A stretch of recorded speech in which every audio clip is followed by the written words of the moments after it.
Hello guys, welcome to Appu vlog. இன்னைக்கு நம்மளோட அப்பு vlogல ரொம்பவே சூப்பரான டேஸ்டான மேங்கோ ஐஸ்கிரீம், அதுவும் வெறும் மூணு பொருள் வச்சு வீட்டிலே எப்படி செய்யறது அப்படின்றத நம்ம இந்த vlogல பார்க்க போறோம். மறக்காம நம்மளோட சேனலை சப்ஸ்கிரைப் பண்ணிட்டு வாங்க வீடியோக்குள்ள போகலாம். வழக்கம் போல மேங்கோ ஐஸ்கிரீமோட ஹீரோவான மாம்பழத்தை டைரக்டா மரத்துல இருந்தே நம்ம பிரிச்சுட்டோம். மேங்கோ ஐஸ்கிரீம் பண்ண நமக்கு ரொம்ப பழுத்து அழிஞ்சிருக்கக்கூடிய மாம்பழமா இருந்துச்சுன்னா ரொம்பவே டேஸ்டா இருக்கும். ஸோ முடிஞ்ச அளவுக்கு பழுத்து அழிஞ்சிருக்கக்கூடிய மாம்பழமா எடுத்துக்கோங்க. அதுக்கு முன்னாடி நம்ம சுகர் என்ன பண்ணணும்னா நல்லா பொடியாக்கிக்கணும். ஸோ மிக்சர் கிரைண்டரில் நம்ம ஃபஸ்ட்டு மாம்பழம் போட்டு அரைக்கிறதுக்கு முன்னாடியே சுகரை போட்டு நல்லா பொடி பண்ணி பவுடர் ஆக்கிட்டோம் அப்படின்னா மாம்பழம் போட்டு அடிக்கும் போது நமக்கு சுகர் வந்து திட்டு திட்டா இல்லாமல் இருக்கும். நாங்கள் பக்கத்தில் என்ன பண்ணிட்டோம்னா மில்க் பாக்கெட்டை வந்து ஒரு கடையில் கொடுத்து ஃப்ரீசரில் வைக்க சொல்லிட்டோம். ஸோ நாங்கள் போய் வாங்கும்போது அது ரொம்பவே கெட்டியாக இருந்துச்சு. அதில் இருக்கக்கூடிய அந்த பால் மட்டும் கொஞ்சம் நாங்கள் எடுத்துகிட்டு வரதுக்குள்ளே கொஞ்சம் தண்ணி ஆயிடுச்சு. அதை மட்டும் நம்ம இதில் போட்டு ஆட் பண்ணி மிக்ஸ் பண்ணிட்டோம். மிச்சம் இருக்கக்கூடிய அந்த கட்டியாக இருக்கக்கூடிய அந்த ஐஸ்கிரீம் மாதிரி இருந்துச்சு அந்த பால் வந்து.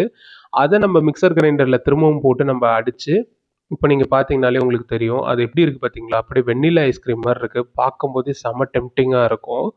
ரொம்பவே சூப்பராக இருக்கும் இந்த ஐஸ்கிரீம் நீங்கள் பண்ணும்போது. இதே மெத்தடில் ட்ரை பண்ணுங்கள் உங்களோட வீட்டில். வேறு லெவலில் வரும்.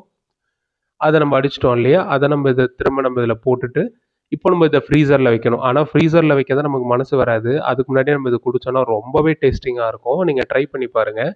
ஆனால் கண்டிப்பாக மறக்காமல் ஒரு கிளாஸாச்சும் அட்லீஸ்ட் எடுத்து ஃப்ரீசரில் வச்சு ஃப்ரீஸ் பண்ணி சாப்பிடுங்க. ரொம்பவே சூப்பராக இருக்கும். இப்போ நம்ம அப்படியே சைடில் கொஞ்சம் யாருக்கும் தெரியாமல் கொஞ்சம் லைட்டாக டேஸ்டிங்கை பண்ணிடலாம். சீரியஸாக சொல்லணும்னா ரொம்ப சூப்பர். சியர்ஸ். வேறு லெவலான ஒரு ஜூஸு.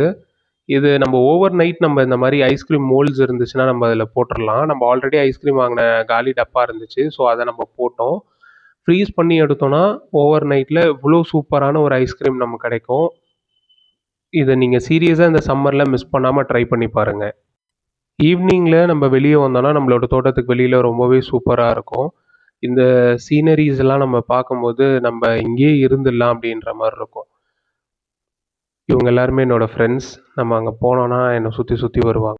இன்னைக்கான vlog அவ்வளோதான். மறக்காமல் நம்ம சேனல் அப்படியே சப்ஸ்கிரைப் பண்ணுங்கள். எல்லாரையும் அடுத்த வீடியோவில் பார்க்குறேன். பை.